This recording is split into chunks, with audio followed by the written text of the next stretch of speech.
Algiers में 5 दिनों से लगातार बारिश हो रही थी, जिसने आखिर में समुद्र को भी पूरी तरह भिगो दिया। आसमान से कभी न खत्म होने वाली बारिश की चादरें गिर रही थीं, जो इतनी गाढ़ी थीं कि चिपचिपी लग रही थीं, किसी बड़े नरम और भूरे स्पंज की तरह। समुद्र उस खाड़ी में हिल रहा था, लेकिन पानी की ऊपरी सतह इस लगातार बारिश के नीचे लगभग स्थिर लग रही थी। बहुत देर बाद समुद्र से भाप का एक बड़ा और धुंधला बादल उठता और शहर के बंदरगाह की तरफ आता। शहर की सफेद दीवारें भी गीली थीं और उनसे भी भाप निकल रही थी, जो पहले बादल से जाकर मिलती थी। आप जिधर भी मुड़ते ऐसा लगता जैसे आप पानी में ही सांस ले रहे हैं, यहाँ तक कि हवा को भी पी सकते थे। इस डूबे हुए समुद्र को देखते हुए, दिसंबर के महीने में एक ऐसे अल्जीयर्स को देखते हुए जो मेरे लिए हमेशा गर्मियों का शहर था, मैं इधर उधर घूमा और इंतजार किया। मैं यूरोप की अंधेरी रातों और वहां की सर्दी वाले चेहरों से भाग कर आया था, लेकिन यहाँ गर्मियों का शहर भी अपनी हंसी खो चुका था और मुझे सिर्फ बारिश में भीगे हुए लोग दिख रहे थे। शाम को जब मैं बहुत ज्यादा रोशनी वाले कैफे में पनाह लेता, तो मैंने उन चेहरों पर अपनी उम्र देखी जिन्हें मैं पहचानता तो था, पर नाम नहीं जानता था। मैं बस इतना जानता था कि ये लोग तब जवान थे जब मैं जवान था, और अब वे जवान नहीं रहे। फिर भी मैं रुका रहा, बिना किसी साफ विचार के कि मैं किस चीज का इंतजार कर रहा था, शायद सिवाय उस पल के जब मैं टिप्सा वापस जा सकूं। यह निश्चित रूप से एक बड़ी बेवकूफ़ी है, और इसकी सजा अक्सर मिलती है कि इंसान अपनी जवानी की जगहों पर वापस जाए और 40 की उम्र में उन चीज़ों को फिर से जीने की कोशिश करे जो उसे 20 की उम्र में पसंद थी। लेकिन मुझे इस पागलपन का पता था। मैं युद्ध के बाद एक बार पहले भी टिप्सा वापस गया था, जो मेरे लिए मेरी जवानी का अंत था। मुझे लगता है कि मुझे उम्मीद थी कि वहां मुझे वो आज़ादी मिलेगी जिसे मैं भूल नहीं पाया था। यहाँ 20 साल से भी पहले मैंने कई सुबहें खंडहरों में घूमते हुए, फूलों की खुशबू लेते हुए, पत्थरों से खुद को गर्म करते हुए और उन छोटे गुलाबों को खोजते हुए बिताई थी जो बसंत में खिलते हैं।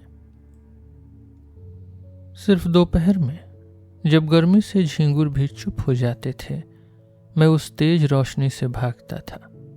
कभी कभी रात में मैं तारों भरे आसमान के नीचे खुली आंखों से सोता था। उन पलों में मैं सच में जिंदा था। 15 साल बाद मुझे मेरे खंडहर फिर मिले, समुद्र की लहरों से कुछ ही कदम दूर। मैं उस भूले हुए शहर की गलियों में चला और खाड़ी के ऊपर की पहाड़ियों पर मैं अभी उन खंभों को छू सकता था जो रोटी के रंग के थे, लेकिन अब खंडहरों के चारों तरफ कंटीले तार लगे थे और अंदर जाने के लिए सिर्फ सरकारी रास्ते थे। ऐसा लगता था कि नैतिकता के नाम पर अंधेरे के बाद वहां जाना मना था और दिन में वहां सरकारी गार्ड मिलते थे। उस सुबह शायद संयोग से पूरे खंडहरों पर बारिश हो रही थी। हैरान होकर उस सुनसान और बारिश में भीगी जगह पर चलते हुए मैंने कम से कम उस ताकत को वापस पाने की कोशिश की जिसने मुझे कभी धोखा नहीं दिया, जो मुझे चीज़ों को वैसे ही अपनाने में मदद करती है जैसी वे हैं, जब मुझे पता हो कि मैं उन्हें बदल नहीं सकता। जाहिर है मैं समय में पीछे नहीं जा सकता था और दुनिया को वह चेहरा वापस नहीं दे सकता था जिससे मैंने प्यार किया था और जो बहुत पहले एक ही दिन में गायब हो गया था। 2 सितंबर 1939 को मैं ग्रीस नहीं गया जैसा कि मैंने सोचा था। इसके बजाय युद्ध ने हमें घेर लिया। उन गर्म खंडहरों और आज के कटीले तारों के बीच की यह दूरी और ये साल मेरे अंदर भी थे, जब मैं उस दिन काले पानी से भरी कब्रों को देख रहा था। सुंदरता के उस नज़ारे में, जो कभी मेरी एकमात्र दौलत थी, मैंने भरपूर शुरुआत की थी। कटीले तार बाद में आए। मेरा मतलब तानाशाही, युद्ध, पुलिस और विद्रोह के समय से हैं। हमें रात के साथ समझौता करना पड़ा था। दिन की सुंदरता सिर्फ एक याद बन गई थी और इस कीचड़ भरे टिप्सा में वह याद भी धुंधली हो रही थी। अब सुंदरता, खुशी या जवानी के लिए कोई जगह नहीं थी। आग की रोशनी में दुनिया ने अचानक अपनी झुर्रियां और अपने पुराने और नए दुख दिखाए थे। यह अचानक बूढ़ी हो गई थी और हम भी।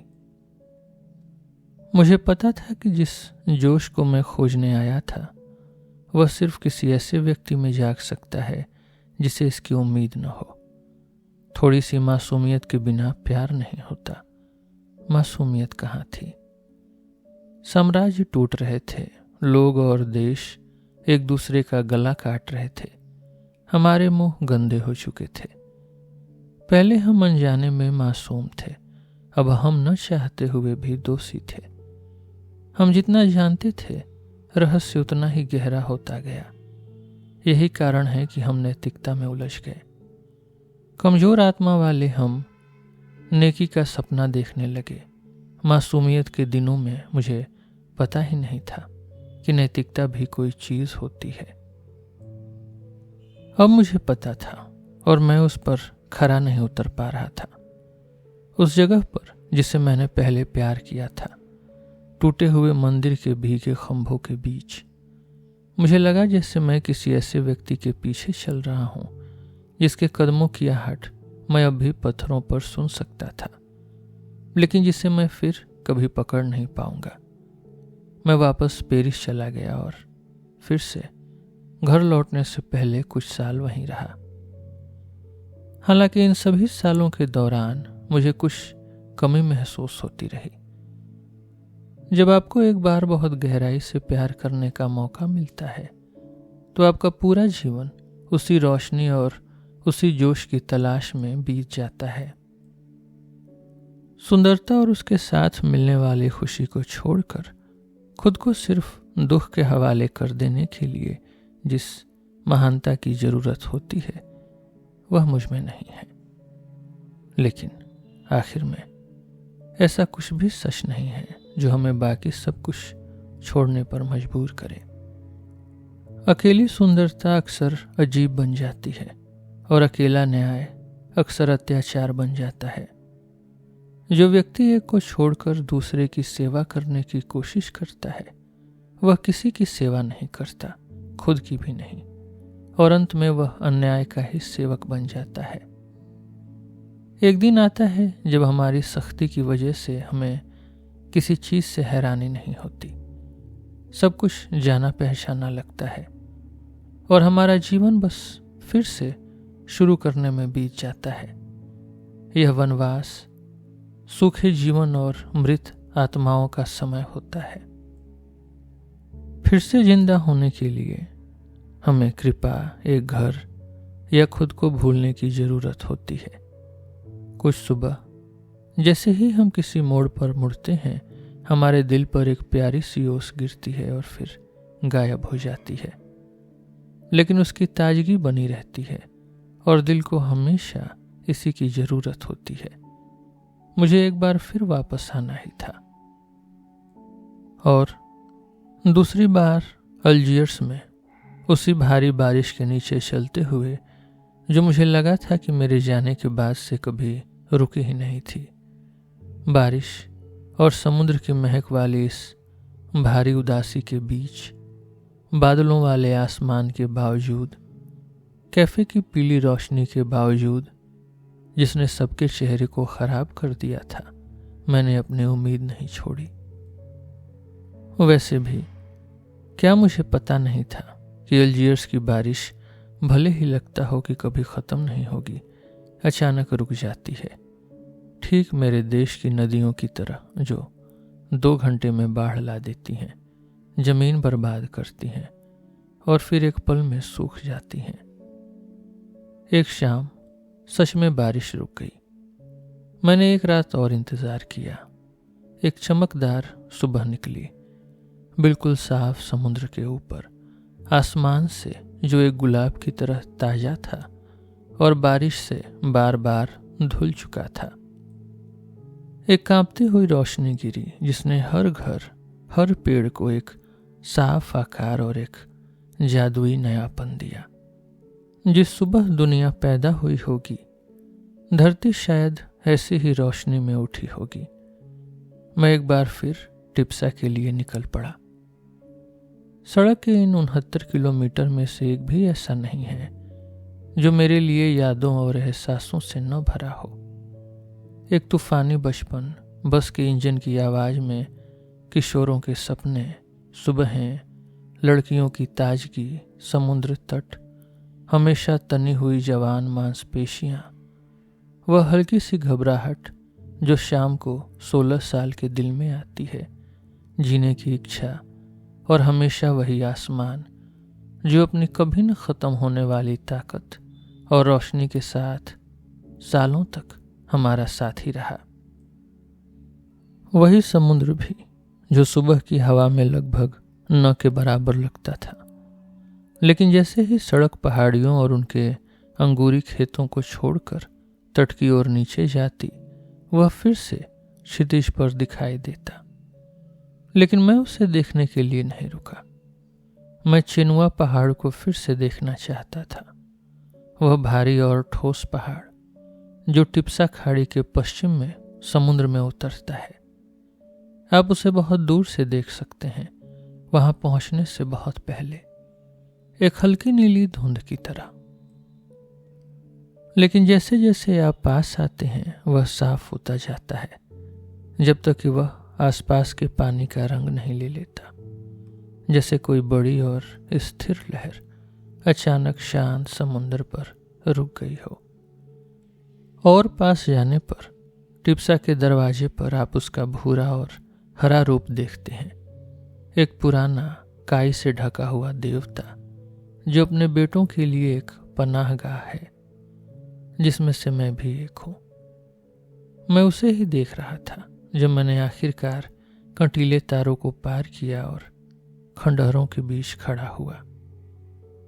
और दिसंबर की उस शानदार रोशनी में, जैसा कि उन जिंदगियों में सिर्फ एक या 2 बार होता है जिन्हें बाद में बहुत खुशनसीब कहा जाता है, मुझे ठीक वही मिला जिसकी मुझे तलाश थी।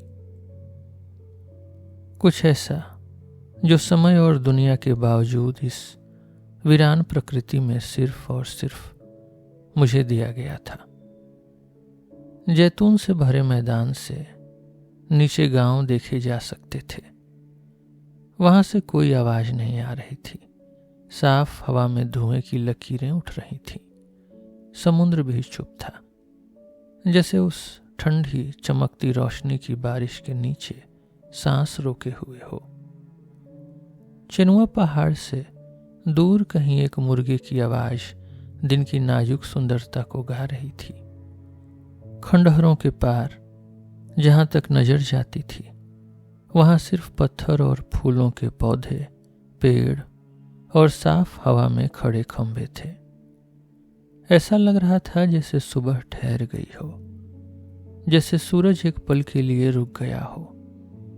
इस रोशनी और सन्नाटे में सालों का अंधेरा और गुस्सा धीरे धीरे पिघल गया।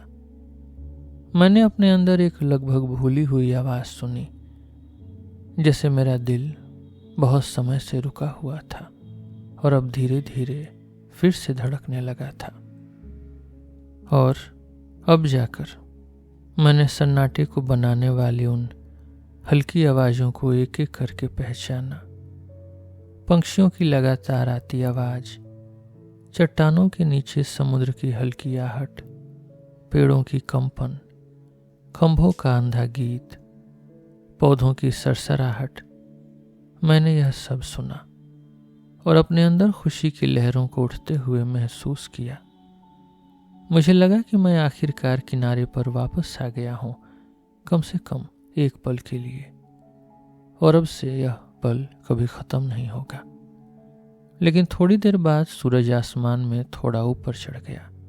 एक पंछी चहक कर बोला और तुरंत ही चारों तरफ से पंछियों की आवाजें एक खुशी और जोश के साथ गूंज उठी। दिन आगे बढ़ा। इससे मुझे शाम तक ले जाना था। दोपहर में रेतीली ढलानों पर, जहां छोटे फूल उस झाग की तरह बिखरे थे जिसे पिछले कुछ दिनों की तूफानी लहरों ने पीछे छोड़ दिया था, मैंने समुद्र को देखा, जो धीरे धीरे ऊपर नीचे हो रहा था, जैसे थक गया हो। वहां मैंने अपनी 2 प्यास बुझाई जिन्हें ज्यादा दिन तक नजरअंदाज नहीं किया जा सकता था। प्यार करने की प्यास और तारीफ करने की प्यास। क्योंकि प्यार न किए जाने में सिर्फ बदकिस्मती है, लेकिन प्यार न करने में असली गरीबी है। आज हम सब इसी गरीबी से मर रहे हैं। ऐसा इसलिए है क्योंकि खून और नफरत दिल को खाली कर देते हैं। न्याय की लंबी मांग उस प्यार को भी खत्म कर देती है जिसने उसे जन्म दिया था। जिस शोर में हम रहते हैं वहां प्यार करना नामुमकिन है और न्याय काफी नहीं है।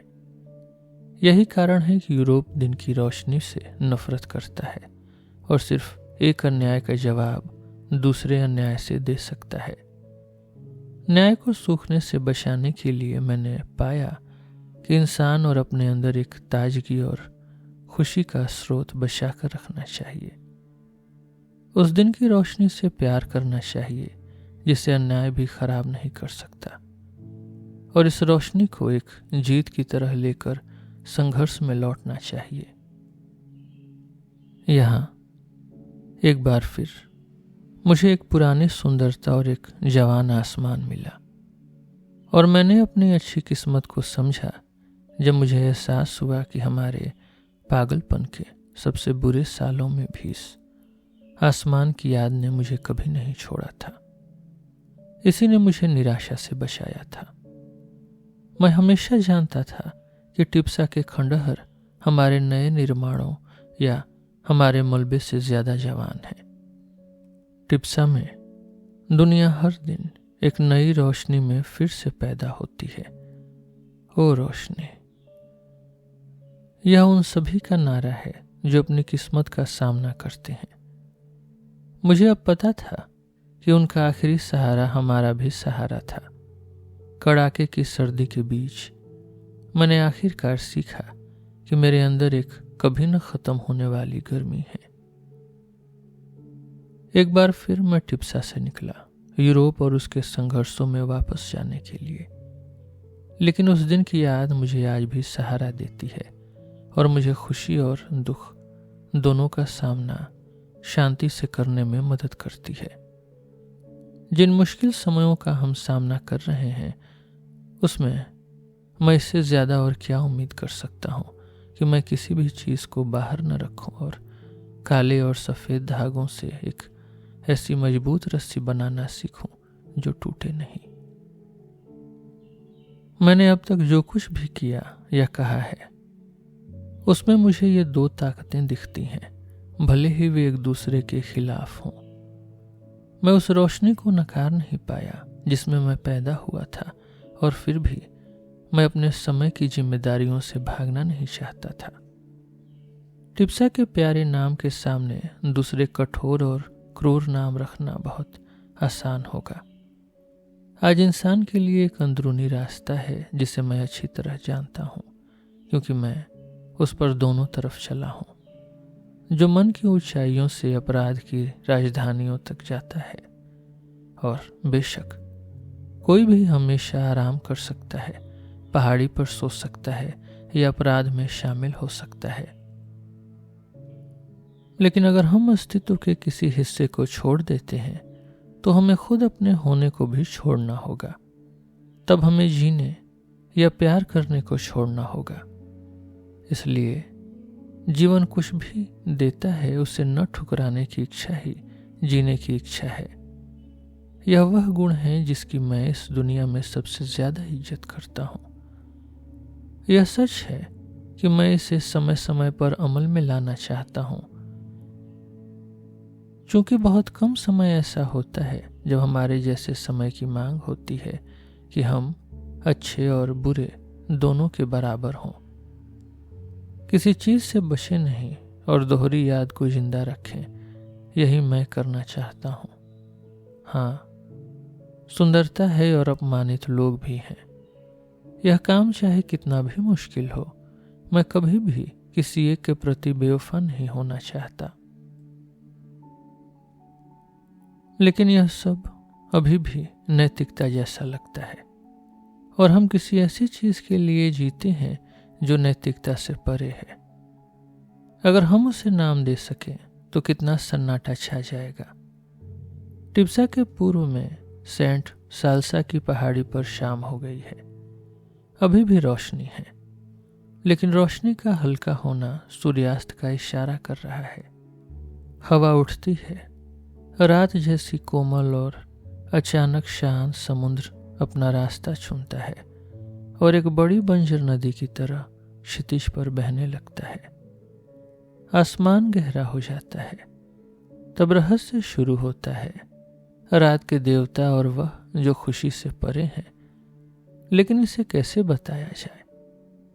मैं यहां से जो छोटा सिक्का वापस ले जा रहा हूं, उसका एक पहलू साफ है। एक सुंदर औरत का चेहरा जो मुझे याद दिलाता है कि मैंने आज के दिन क्या सीखा, जबकि दूसरा पहलू जिसे मैं घर जाते समय अपनी उंगलियों के नीचे महसूस करता हूं, घिस चुका है।